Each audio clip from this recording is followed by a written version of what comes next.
Hello everyone, this is part 5 of What If Deku Was the Chainsaw Man, and I hope you guys enjoy this video and to like, to subscribe, to share, and check out the playlist, to see more comment down below.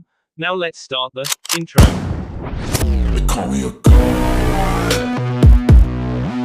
They call me a god.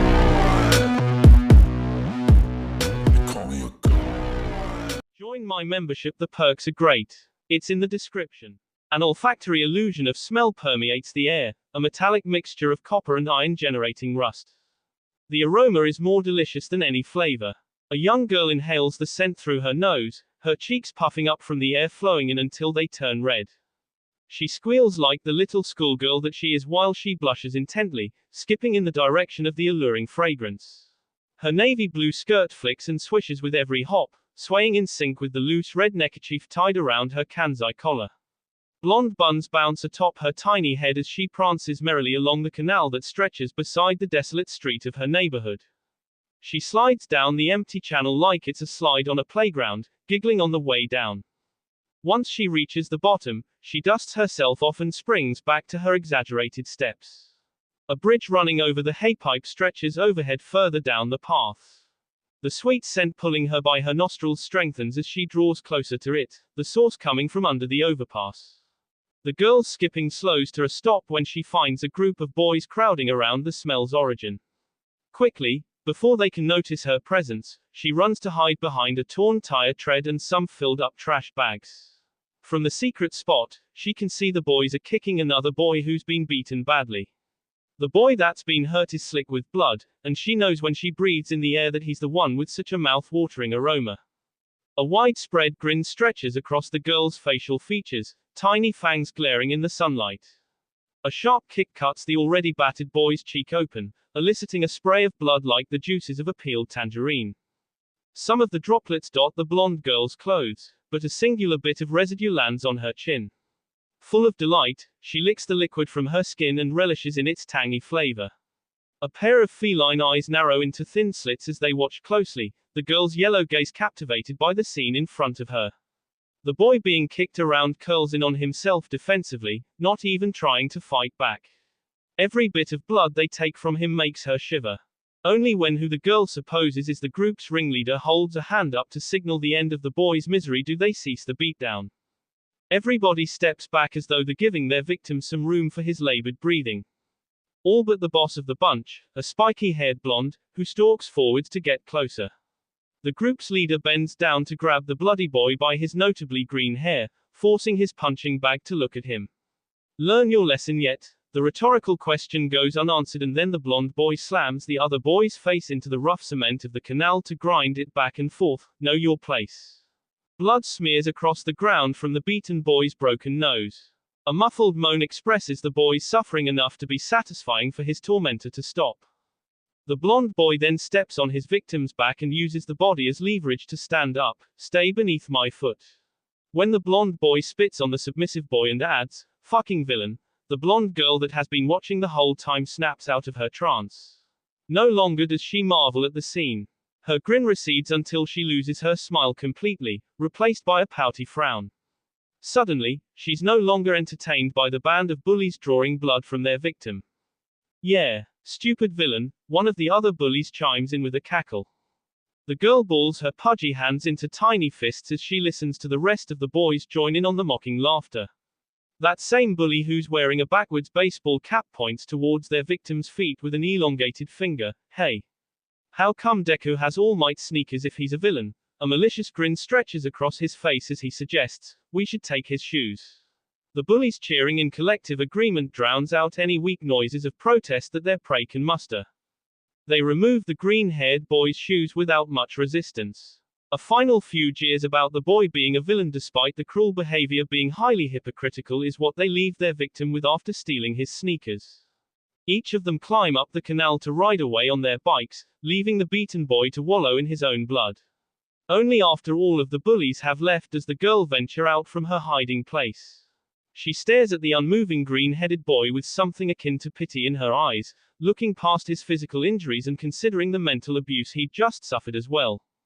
The girl can empathize with the boy, having been called a villain herself. She wonders if the reason why the boy didn't bother fighting back was to try and prove them wrong. He has his eyes sealed shut, completely unaware of her presence. Her shadow looms over him as she tries to figure what about the boy could seem so villainous to warrant such a brutal beating. The boy appears unassuming, almost plain. Then again, nobody would imagine a young schoolgirl like her has such a vile villainous quirk, either. The blonde girl frowns and shakes her head to clear out all of the negative thoughts swarming her mind. She instead does what she always does to push down those dark desires and impulses. She smiles. An ear-to-ear grin like earlier returns to her face as she bends down to the injured boy's level.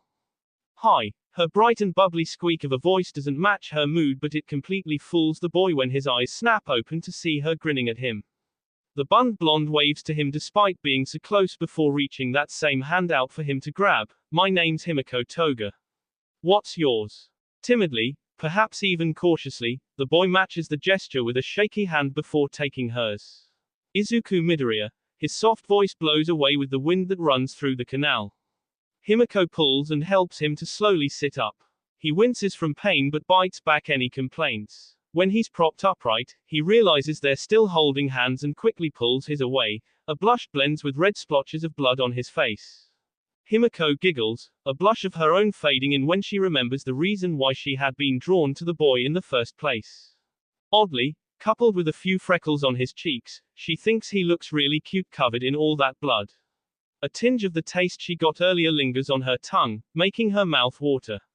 When her slanted eyes land on his shoeless feet, her smile sobers and she swallows her saliva to temporarily quench her thirst. Himiko's pitying look returns as she thinks about the bullies calling him a villain. Izuku surprises her when he musters some strength to the tone of his weak voice. Why, you don't have to pretend to be nice to me, you know. Quote. The boy stares at her with eyes as fragile as glass that she can see the cracks in them. She falters as she thinks he's seen through her facade of a grin and discovered the cracks in her own mask. When his shoulders slump and he looks away though, she realizes that he's not reading that deep, that he's simply seeing the surface level of what he's used to. I'm fine, his mumble is back to its delicate decibel as he lowers his head.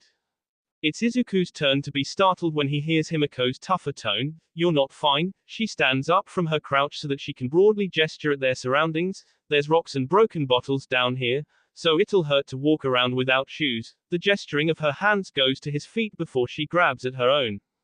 I'll lend you one of mine. If you wear one shoe, only one of your feet will hurt. The girl slips off a red sneaker and holds it out to the boy. It's her favorite, the color of blood, but she offers it with a smile anyways. What? Izuku's bafflement leaves him in a staring stupor. When he doesn't take the shoe himself, Himiko tosses it towards him. He reflexively catches it, snapping out of his daze. And no, seriously, I'm fine. I don't need it. He holds the red sneaker out for her to take back while frantically shaking his head. The bright color of the shoe matches the blush returning to his bloodied face as he stumbles over whatever other words he fails to muster. Himiko hops back on one foot, her grin growing as she releases a teasing titter. Then give it back to me. She turns and skips a small distance away before turning back and urging him on with a wave to follow. Come on. Come give it back then. Izuku's brain slowly processes that the girl is running away from him. Hurriedly, he forces himself to his feet to chase after her. Wait. Your shoe. What is with? Izuku grunts when he steps on a pebble. Suddenly, the blonde's tactic is clear to him and he's left with no other choice. He begrudgingly pulls on the single sneaker Himiko gave him. You gotta be kidding me. Himiko half limps as she tries to stay ahead of the boy when he pursues her. Ow. The fabric of her sock isn't enough to protect her foot like a shoe sole can as she runs through the empty channel. Behind her, Izuku winces with every step in a similar state of self-inflicted pain as he tries to keep pace with the girl. Wait up. Stop. Izuku begins to close the distance between them when Himiko starts climbing the hay pipe to reach the road above. He clambers to follow her and matches her movements. The incline makes for a concrete hill to slightly hike, one that leaves both of the kids breathing heavily by the time that they reach the top of it. There, Himiko puts her hands on her hips to pose as triumphantly as she sounds. Now we're out of the pit. The sidewalk makes for a more flat surface that the two can stand on evenly with one another.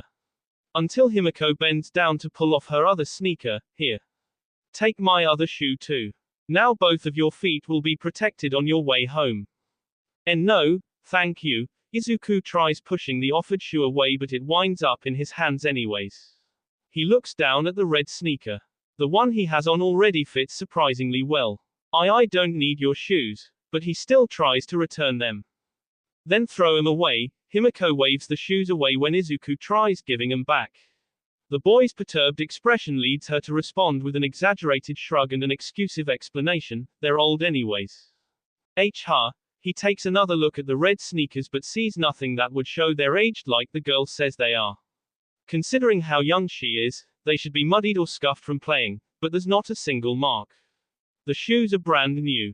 As though they had been bought just for Izuku to last a lifetime. Himiko looks at the boy closely, still trying to see what kind of path he'll choose to walk. Hey, Izuku, he blushes when she twists the kanji in his name to be affectionate and not, Deku. Though he can also hear how serious her tone is. He can see her solid expression. Whether you walk on this side of the divide or that one, he can see the split between her quiet neighborhood and the clamorous city that the canal makes. And he can understand that there's something special about the way that she's addressing him that goes beyond just kindness. The sun becomes the settled heart of the horizon, illuminating the line between villains and heroes, with Izuku's shadow casted in the middle. Himiko squints to see whether the boy's future will be as bright as the sky or as dark as his silhouette as she says, I hope to see you standing proudly. Subdued but otherwise bright light from the morning cascades the classroom through tilted window blinds. It's early in the day that a flaxen sleeping bag still resides out in the open. Hovering above the empty bedroll behind a broad desk are a student and the man that would ordinarily occupy that yellow sleeping bag. Izuku's overworked and underslept homeroom teacher pinches the skin of his temple in a vain attempt to soothe the headache that threatens to turn into a migraine. First your irresponsibility with Bakugo and now this. Aizawa just listened to his student's story of how you had been broken into and how the boy had encountered that intruder without alerting any staff sooner. I should have you expelled. He has half a mind to avoid dealing with another problem child but thinks better of it when recalling the whole purpose of his job is to help with the kid's development into a reliable hero. If it weren't for Vlad and I scheduling beforehand, I'd have you be the one to miss today's field trip. Aizawa mulls over alternative punishments that he could provide instead but doesn't get very far in his thought process before other students begin filing in. For now, just take your seat, Aizawa sighs while shooing Izuku away. Oh, good morning. It's good to see you arrive early for once, Midoriya. Tenya moves like a robot that hasn't been oiled as he gives his classmate a stiff wave. Perhaps it's much too early in the day even for him to fully function just yet. Hey, Ida. I'm just here because I was meeting with Aizawa-sensei beforehand. Izuku's wave is so much softer by comparison that it barely lifts high enough to even register as a wave. He slumps into his desk's chair just as equally exhausted. He hadn't slept much last night, his dreams plagued by nightmares of the villain that he exchanged glares with. Ah, I see. Tenya nods as he sits at his own desk. When he settles in, he sees an unfamiliar face filing in behind everybody else and stands back up. Excuse me. I believe you're in the wrong classroom, he chops with an outstretched arm to stop a girl with vines for hair from going any further. But Aizawa grabs the boy's arm and moves it so that the girl can get through. Actually, class rep, she's supposed to be here. The teacher has her stand off to the side as he explains. I called her to our class today for a reason that I'll explain shortly after everybody is seated. Tenya's eyes widen behind his glasses before he drops into a bow. He bends deep at the waist. My apologies, bifocals nearly falling off of his face that he has to catch them before they can. Who's the hottie? The shortest student in the class ironically sits in the back that he has to strain in order to see up front. His eyes are as big and round as the purple balls atop his head. As some of you may have noticed, a member of Class 1B will be joining us today in place of Bakugo. Aizawa raises his voice so that the whole class can hear as he introduces the girl. This is Abara Shiozaki. Please give her a warm welcome. Thank you for having me. She humbly places both of her hands together and gives everyone a polite bow. The vines serving as her hair are tied into a neat cross shape that drapes her forehead, showcased as part of her courteous presentation of herself. Not that I'm complaining to have a cutie come by, but I don't get it. The boy with a lightning streak in his hair runs a hand through his blonde locks as he ogles the newcomer. Sparks flicker from his fingertips, but they fail to jumpstart his brain as he scratches his head. As part of Midoriya's and Bakugo's punishment, they'll be alternating classes by weekly intervals. Aizawa shoots Izuku a quick glare that makes the boy reflexively duck down. Izuku feels everybody else's eyes on him too, but knows better than to add on the detail about additional homework or the formal apologetic essay he's supposed to write if he wishes to make a vain attempt of soothing his situation. It was Nezu's idea to keep them separated this way, so if you don't like it, then take it up with the principal. Aizawa finally moves his glare away from solely Izuku and fixes it on the rest of the class. So Bakugo is going to miss the field trip today. Uraraka winces sympathetically for the boy. Man, what a bummer that must be for him, and Eijiro mimics her expression with a nod. If all of you don't quiet down and get ready, then you'll miss the bus and nobody will go on the trip.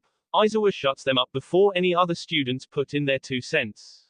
He thrusts a thumb over his shoulder to urge them on while saying, "Hurry to the lockers if you want to wear your hero costume or gym uniform."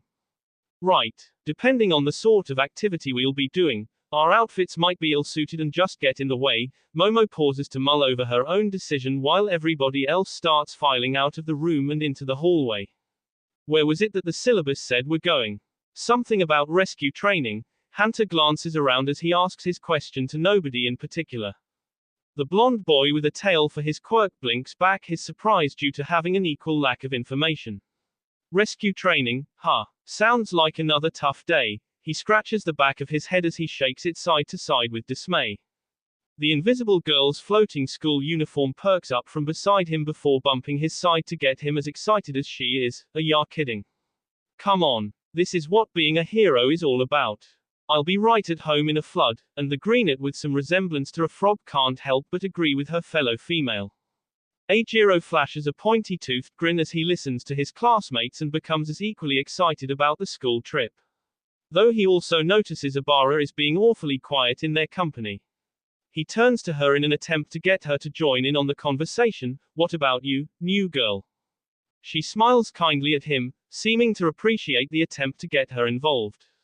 "I'm grateful to be a part of today's trip if it means learning how to help others." The sun beams through a window that they're passing so that Abara almost appears to have an angelic halo hovering over her viney head while she answers. So modest, a good number of the class are awestruck by how humble the girl is. When the class reaches the locker rooms, they begin to split based on gender.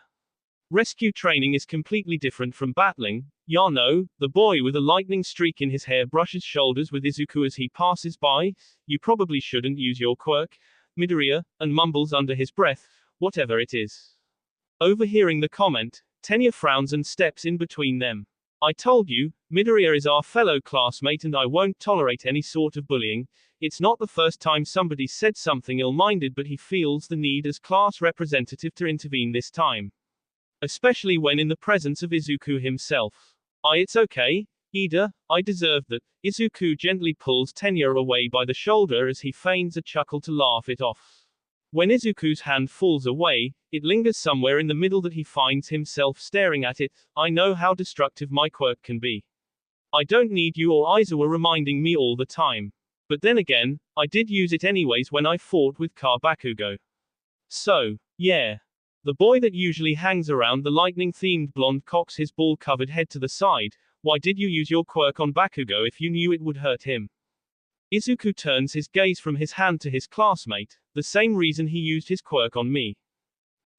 Or, at least, I hope for the same reason." The reminder that Bakugo fought as equally haphazardly gets some of the boys to look away. "We each had something to prove to one another and we'd have just been disrespecting the other had we not used our quirks to go all the way." But Izuku hadn't intended for the equal share of blame to be his justification that he continues with his explanation and elaborates to give them his true reasoning. "I guess that makes sense." Hunter pulls on the top of his hero uniform before glancing towards the others to see what they think. Izuku begins getting changed when he realizes the others are nearly ready to leave the lockers too. "I don't completely get it, but it sounds like a manly enough reason to me." Eijiro flashes a thumbs up to show his support, which gets Hunter to smile and give the same gesture. Midoriya, all eyes suddenly flick to the boy at the back of the locker room. He's usually quiet, keeping mostly to himself. However, from his lone bench, the even split of contrasting colors in his hair stands out as much as his voice now as he asks, "Do you regret your decision?" Izuku finds his classmate's heterochromic gaze and holds it for a second. The question is one that Izuku would have never considered until now. He breaks eye contact to look at himself. His bare chest exposes the dangling pulley string attached to his sternum. Unlike some of his classmates who are stuck with additional appendages like a tail or who are completely invisible at all times, he can choose whether to activate his quirk or not. Midoriya. Tenya cautiously and gently prods at Izuku when he sees his peer spacing out. It's okay, the heterochromic hero student stands up and hurriedly heads for the exit. You don't have to answer that. Izuku looks after his classmate but doesn't call out or chase after him. Let's not dally, everyone, especially when Tenya gives him and the other boys a stern reminder that Aizawa is waiting for them to finish getting dressed for the trip. When they all do finally finish changing, they funnel out towards the front of the school where they find a bus waiting. It's good to see you all made it here. Aizawa dramatizes his impatience by checking his wrist for a watch that isn't there. You're only half a minute late. Sorry, Sensei. However, we shall make up for time with my seating chart. Everyone line up according to your ID numbers and fill those seats in an orderly fashion. Tenya takes charge with one hand chopping in a directory pattern while the other presents a drawing he made for them to follow. Ida's going full throttle. Uraraka sweet drops as the class representative instructs everyone to load into the bus in an orderly fashion. She's torn between wanting to laugh or cringe. Is he always this diligent? Abara follows in line with everyone else but still whispers a question to the pinkett that she's with. That's one way of putting it, Mina grins. She doesn't even try to stifle her giggle. But all of the effort the class representative puts into their seating comes to a crashing halt once they actually begin to board the bus. Gah, darn. It was this type of bus. Tenya sulks when he sees the layout is completely different from what he had planned. All that work for nothing. Momo shakes her head at the sorry sight before taking her seat. As Izuku finds his own, Kyoka tags along and sits beside him. Hey, she greets him as casually as she can before asking, "You holding up okay?" Yeah, Izuku schools his expression to hide whatever he was letting show through in case the locker room incident shook him up more than he had thought before replacing it with a smile. Thanks for asking. Suddenly, Mina practically falls backwards to shove her way between him and Kyoka. Mind if I squeeze in here, Midori? Her usual grin looks mischievous to Abara that the religious girl finds another place to sit.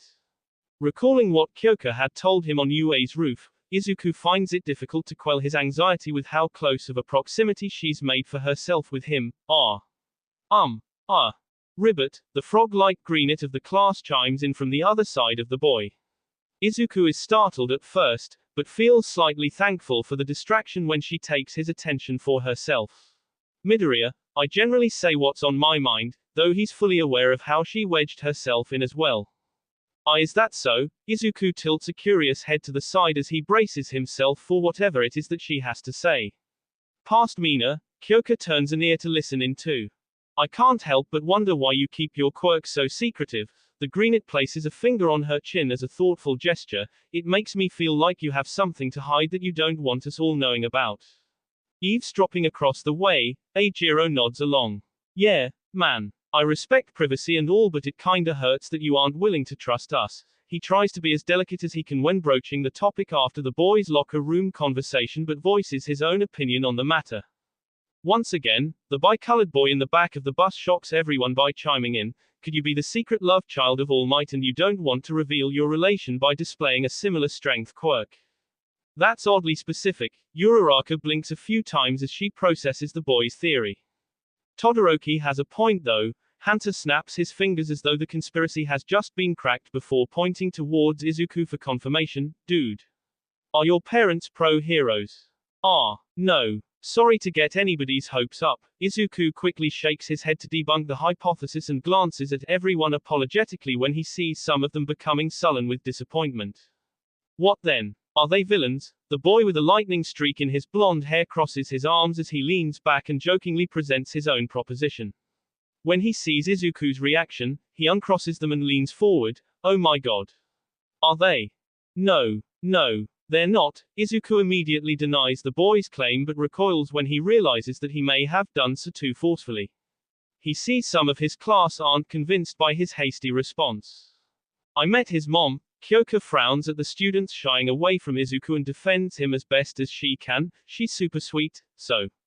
She's not a villain. Izuku casts her a sidelong grateful glance. Mina swivels her head from the girl on her one side to the boy on her other to ask, "What about your dad, Midori?"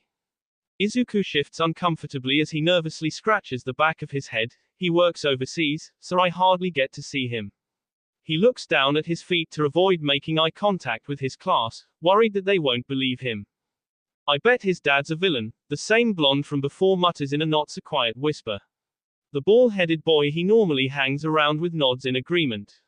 Izuku closes his eyes, having expected that kind of response. Kyoka frowns, hearing them loud and clear thanks to her quirk. When the bus bounces over a speed bump, she shoots one of her jacks out to jab the blonde in the neck. Whoops. Missed my charging port. She feigns the attack as an accident while pumping her heartbeat into the boy in order to give him a shock. Once the class gets the message loud and clear, she returns to her seat. "Look everyone. Maybe we should talk about something else." "No need," but Aizawa stops the class discussion when he stands up from the front of the transportation vehicle. The bus comes to a stop as he announces their arrival. "We're here." Whoa. Several students twist in their seats to look out the window and exclaim in awe. "Wow. It looks like a giant dome." Jiro marvels at the massive structure that resides at the top of a stone staircase just outside the bus. "Is it an observatory?" Mina excitedly hops off the bus as she examines the building's curvaceous shape for herself. "Maybe it's a planetarium." The invisible girl bounces beside her while suggesting an alternative reason for the strange design. "We're doing rescues in an observatory planetarium." The tailed blonde of the class deadpans as he steps in between them to get a look at the structure too.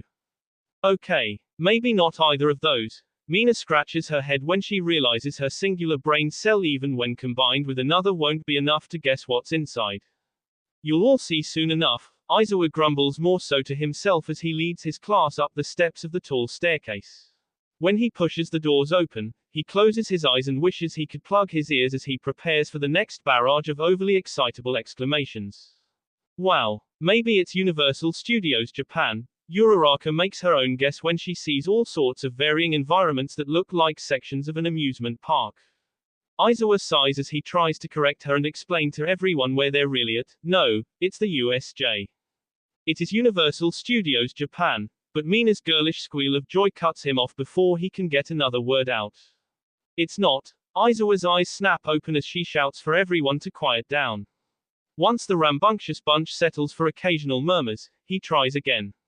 USJ stands for Unforeseen Simulation Joint. This is where you'll be simulating rescues in various unforeseen disaster scenarios. The homeroom teacher tries not to yawn as he gives his tired explanation.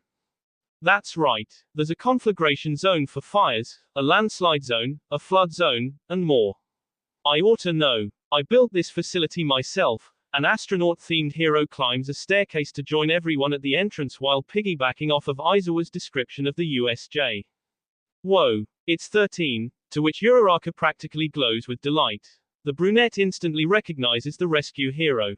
"Yes, 13 will be overlooking today's trip as a special guest." Aizawa's dull tone is a sharp contrast by comparison, but he still tries to wave his arm with a mild flourish anyways. "13, take it away. And away we shall go. But first, some points to make." 13 raises a gloved finger to get everybody's attention. A few students chuckle or snort at the pun. When the tip of the poised finger pops open like a bottle cap, they gasp in shock. "I'm sure many of you are aware that my quirk is called Black Hole. It can suck and tear anything apart." A wispy fog edges from the brim of the opening that makes up the hero's quirk to which they are referring. "You used it to save a ton of people from disasters." Uraraka enthusiastically nods while raising her arms over her head to be called on should the hero ask them about their quirk. Indeed, 13 gives the girl a single nod of acknowledgement, but takes a serious tone that sobers Uraraka quickly. However, 13's head swivels to look at everyone. "My power can easily kill." Izuku sees his own reflection in the hero's black face visor. "I've no doubt there are some of you here with similar abilities. In our superpowered society, the use of quirks is heavily restricted and monitored.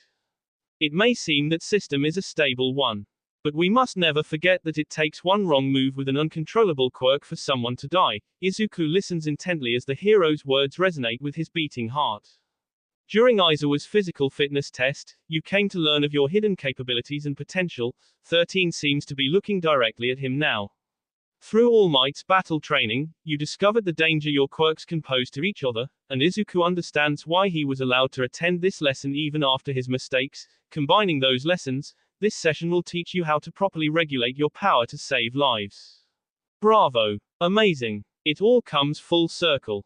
As expected of UA, Tenya claps with exaggerated movements as he looks around at his peers to get them to join in his applause.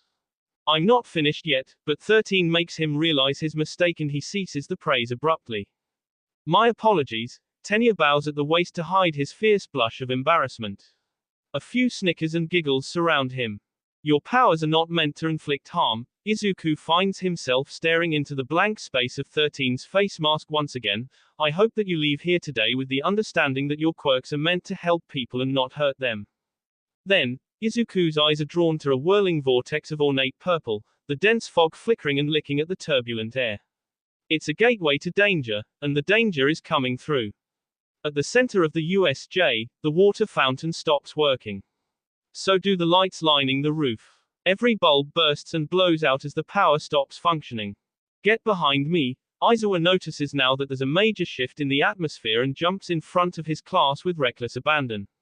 A pair of yellow goggles cover his eyes as he unfurrows the capture cloth that he usually keeps wrapped around his neck. Izuku and the others see why their teacher is suddenly so defensive when a collection of other costumed people begins pouring in through the winding vortex. It's a gateway reminiscent to a black hole, as ironic as 13's quirk disclosure had been when comparing the two. What the heck is that? More robots like the entrance exam? Eijiro squints his eyes as he tries to get a look at the people coming through the warp gate. Is that Class 1B? Mina looks at Abara in the hopes that they're being joined by the other hero students. When Abara shakes her head, face paling, the pinket's skin tone loses color too. Nobody move. Those are real villains. Aizawa grits his teeth together as he watches the endless march of enemies entering the facility. Wave after wave, the amount of opponents piles up until the hero students are outnumbered. Below, the crowd of villains part as three figures stride out of the portal. First, a slender young man with silvery blue hair, his baggy black articles of clothing clipped tight in clenched hands that seem to hang off and perch across his body. Two of those severed limbs are clasped around his neck like a noose, and one looks almost like a gas mask as it wreathes his mouth in the purple fog. To his back, a massive form strides out with heavy stomps of large feet, hunched over as it looms around him. Black-skinned and clawed hands, with a beaked jaw that peeks out from beneath an exposed brain. Across its arms and back, deep gashes and scars are embedded into its skin. None of those valleys of the dark canyon are stitched, stretched apart to show raw muscle fiber. The violet mist that makes up the portal swirls together to form a strange man-shaped silhouette with a layered metal collar. His body is nothing but flickering smoke and shadow, with two gaslight eyes that peer around. As the three villains come to a stop, the leader, who's wreathed in severed hands, glances up and around. Even this far away, Kyoka can hear the leader's voice without issue, and judging from the shifting of Izuku's head, he can make it out too. Around them, the class is panicking and shouting about how this isn't possible. But those who can hear the villains are far more focused on the threat at hand. I was expecting All Might would be here. What a shame, the villain leader hums as he scratches the underside of his neck with a casual yet unsettling demeanor. Aizawa and 13 whisper something between one another, hero to hero. Likely, it has to do with strategy. It could also have to do with the intruder during the media leak on school grounds being one and the same as the villain group's leader down below. Try both of those, but as well as the true discussion they are having revolving around All Might's absence too. When the villain leader says, maybe some dead kids will bring All Might running, Aizawa snaps his attention back to them. 13, get them out of here. He leaps into the fray without a second to spare. 13 springs into action too, heading for the doors to help the class escape as instructed. But they don't get very far. Everything happens so fast. 1 second, they're running for the exit.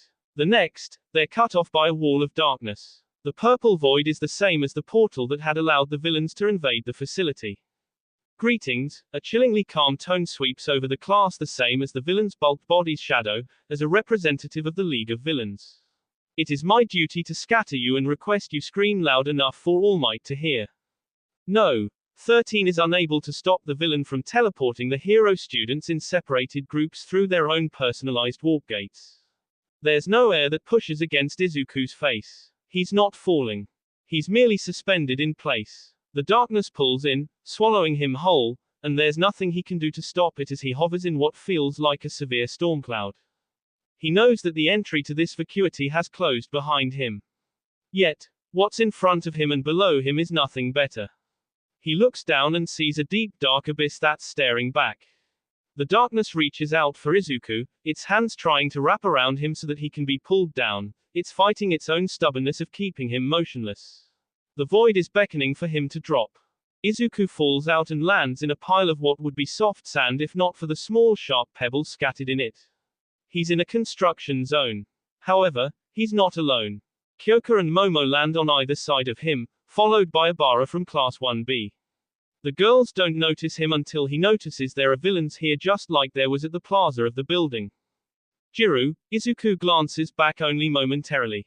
He whips his head in the direction of sinister cackles. Villains surround them, not allowing him to take his eyes off the opponents. Looks like we've hit the jackpot, boys. A serpent-skinned villain runs a slim tongue along his scaly lips. I call dibs on the petite one. Izuku's heart thumps heavily in his chest. This isn't like the times Bakugo and the others dragged him to the usual spot to beat on him. This kind of scum wants to have their way with Kyoka and the other girls. Izuku grabs a handful of his shirt, the clump of material bunched up in his fist. When he pulls, the buttons holding his shirt together pop off. His other hand snatches the cord that's let loose. Surrounded by villains, he has no other choice but to tug on it. Izuku snarls a warning as he stretches the line. Jiru, cover your ears. Then comes the roar. Snowflakes drifting through frigid air sting Izuku's freckled rosy cheeks, each icy speck a bitter bite when it sticks to his skin.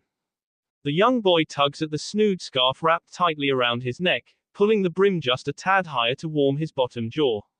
His mother bundled him up in layers of wintry clothing to protect him against the cold environment while he goes out to play, but the cheap material of his coat isn't lined with enough fur to do the trick.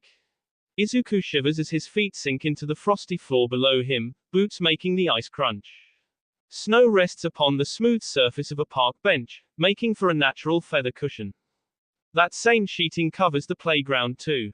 Izuku blinks, batting frost from his eyelashes, before looking around. Tree branches have lost their leaves, brittle bark creaking as wind shakes snow from the renovated foundations. Chain-linked swings sway in the breeze despite being iced over. Slide tubes whistle through the vacant tunnels. More snowflakes drift down to lay atop everything, gradually adding another inch of the white powder. Suddenly, the small specks make way for a collection of them, the compacted shape of a ball whizzing through the air.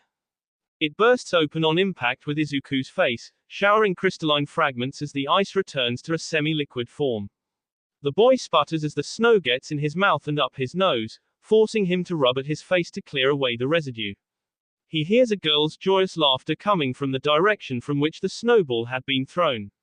When he peels back his eyes to look at the culprit, he sees the blonde that had lent him her shoes not too long ago. Toga, Izuku whines with a pout over being pelted by a cheap shot. He had somehow not noticed her presence until now, allowing her to get in a good sneak attack. Now though, he can see the girl is bundled in her own winter coat with a bright red scarf draped around her neck. That's not fair. I wasn't ready. Izuku crosses his arms over his chest with a huff that creates a cloud of condensation. Lowering his guard proves to be a mistake, the lack of free arms or hands to defend himself leaving the boy vulnerable. Izuku is wide open for another snowball that nails him in the forehead this time. He flails backwards with a startled shout, waving his arms out in front of him to deflect much too late. A mild mark of red glows from where the boy had been struck, snow specking the surrounding area. The girl across the way grins, flashing her pointed teeth. She tosses a spare snowball up and down, catching it each time in one hand. The other hand rests on her hip. I told you to call me Himiko, Izuku. The blonde blushes at the same time as the green-headed boy when she refers to him by her personally chosen nickname for him. Izuku fights the urge to sniffle. He's not sure whether he's catching a cold or if he's having a hard time keeping his emotions in check.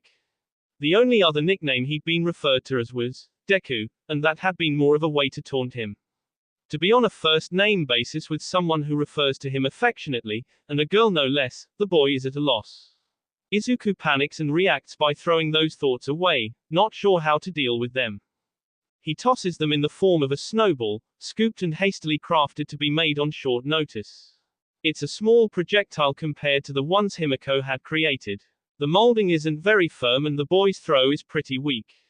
So, Izuku's snowball breaks apart mid-air, missing its mark by several feet. The spray of particles return to packed flakes on the ground.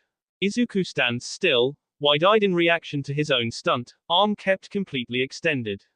He has trouble processing his attempt at a retaliation just as much as he finds it difficult to process his failure. Himiko is just as surprised, gaze flicking between the boy and the snow on the ground. Her mouth is agape, teeth parted as she exhales in disbelief. He should see it coming this time. He should try to dodge or shield himself. But, Izuku gets pelted in the face yet again, this time by the spare snowball Himiko had kept on reserve. The boy staggers back, unbalanced as he's knocked out of his stiff state of freezer. The red spot on his forehead had made for a perfect target, swelling even brighter now that it has been struck twice. Izuku nearly trips over himself running for cover to avoid any additional fire. Just like that, the snowball fight has officially begun. Himiko hides behind the lower end of a seesaw, ducking down. Izuku does a little hop and then spins himself on a merry-go-round to throw off the girl's aim. He slides to use a thick tree trunk as his shield when the playground equipment completes its rotation.